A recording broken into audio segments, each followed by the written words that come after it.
little bit about these guys. Apollo, I know that you have plenty that you want to say. Yeah, man, always. I won't stop talking. I got taught off a lot when I was in school because I was the guy that didn't stop talking. Actually, Up, one of kid. the teachers, man, they were shouting at me. They're like, I know when you're talking, I can see your ears moving. And I don't know if that's a compliment or what. I don't know. Apparently my ears move I when don't I know talk, either, but I man. have a headset on and I'm not on webcam, so it's irrelevant, but I thought I'd bring it up. I don't know either. I'll have to Have to now. look next Now the time. next time, yeah. Now we'll see. When I'm casting with you, your ears are covered. So now I'm gonna just when you see me staring at the sides of your head, while you're just talking to me normally, that will be why. So Yeah. thank you for telling me that story. No problem, man. So these guys, just you know, Hero is surprisingly not had the best run throughout TSL qualifiers so far. He's actually played in 2 qualifiers, and every time finishing the round of 64. So this is his highest finish. On the other hand, Coco has actually got good results so far in the tournaments. He went to the semi-finals in the second one. He got to the round of 32, and is actually rank 9. In the point system. So with this now, I think that actually puts him in the top 6 anyway, so he's looking to get point qualification, but of course if he wins it, he's through anyway. Interesting. So he's actually in a really good position to where he doesn't even need to win. He could potentially get it off points alone. Yeah. Very nice. Yeah, I mean, I'm pretty sure, like he's in the top 8 right now. That's 21 points or something, which pushes him into the top 6 currently of the ranking. I mean, that's not what's written down, but that's what I think will happen here. So even if he doesn't win, he's got another tournament to get a few points, and he still could be going through. I mean, he's played every qualifier. He's finished round of 64, semi-final, and a round of 32, and that's actually pretty good in terms of points. Now, talk a little bit about this game as we see it so far. We do have the hash rate down here for CoCa. And he's already set the Overlord into the main where he sees the Nexus has been dropped and the Forge has finished up. So pretty standard start here. But on in Tomb Valley, these are pretty interesting positions. I'd love to talk with him about them just a little bit. I always feel like Protoss can be a bit favored in these positions. Just because, especially with Colossus builds there, that little cliff on the natural can be kind of an interesting way to get up there, do some harassment. It's not, you know, I mean, once the third gets taken, that's kind of nice because it's further away from your opponent. But, you know, what do you think about these positions here in this PvZ? I mean, they can help some certain scenarios, but that is really game dependent. I mean, it's pretty bad, I guess, for Hero if he faces Mutilus sometimes, but it also filters the direction of attacks from air, Warp Prism or Mutas. And I think that both of the players won't really mind it that much. I mean, yeah, they would probably benefit 2-base Colossus push if they were to use the backline entrance and then warp in on the high ground. I think that could be a nice little strategy. But how often do we really see 2-base Colossus push, though? That's the real thing, and I doubt we'll see it in this match. I mean, Hero's not really one of those guys to do something like that, so the sole advantage, I think, from these positions could be that push, but I doubt we'll see it. I mean, Hero lately, the way he's been playing, definitely in a position where I don't know that he would go that way anyway. And throwing down that third is going to be obviously quick here for CoCa, as he still no gas, just droning up, and this is just a very standard style that we've been seeing out of the Zergs as of late. 5 more drones on the way. And eventually here, as we creep higher and higher near the 50, we'll see those extractors thrown down, start to go out from there. But 2 gas here for Hero. He is chrono boosting out a second Zealot, and he started his Warp Gate research.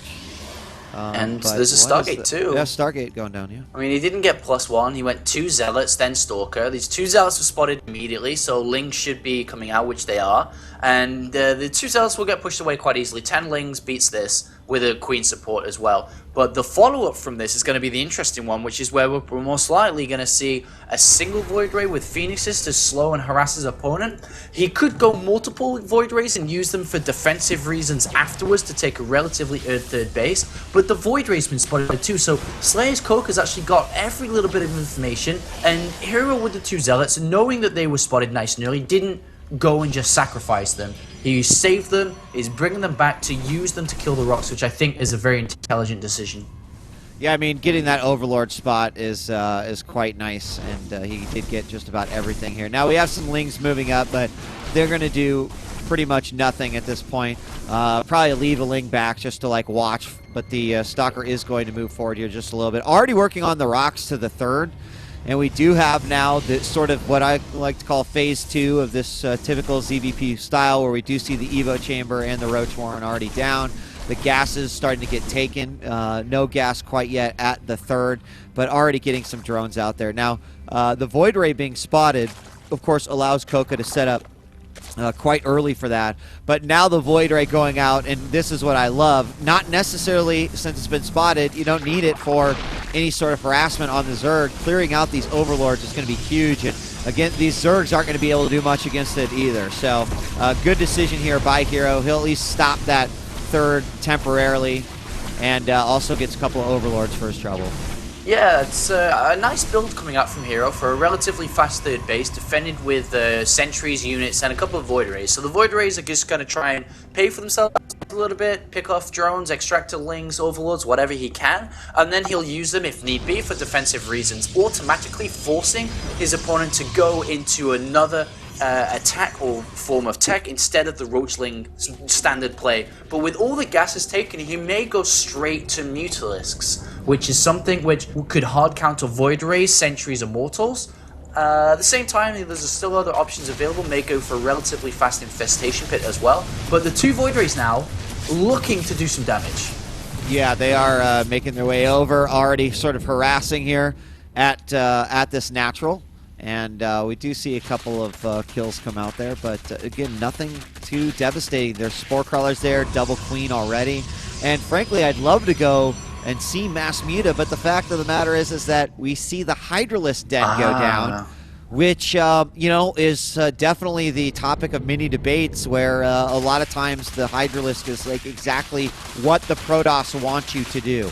And then obviously making a transition over, but adding Ventral Sacs to it, and also throwing in a Roach speed and obviously Overlord speed, this just could be a mass Roach Hydra drop. Yeah, he is. He's actually going to try like a 3-base, bomb down with Hydra Roach, and it could work. The Void Rays, though, clearing up creep. Love it with the use of the Observer as well. Has to be careful.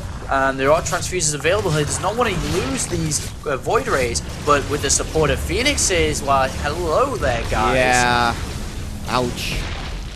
Phoenixes getting the lift, and there are a lot of Phoenixes, and actually that would have been quite bad if we would have seen, if we would have actually seen CoCa go for Mutas at this point. I mean, I don't know if he knew that his opponent was going to go heavy air in this particular instance, but getting that Overseer, hiding those Roaches because they're going to be pretty worthless, but right now waiting for Hydras because his numbers right now actually suck in the Hydra category, and this is terrible. Lifts on all the Hydras. 1, 2, 3 go down like they're butter, Apollo. And as a Zerg player, that is incredibly, incredibly damaging. Groove Spine's just now finishing, and Overlord speed and drops are ready, but man, that was a heavy loss. I mean, he wanted those units for the assault.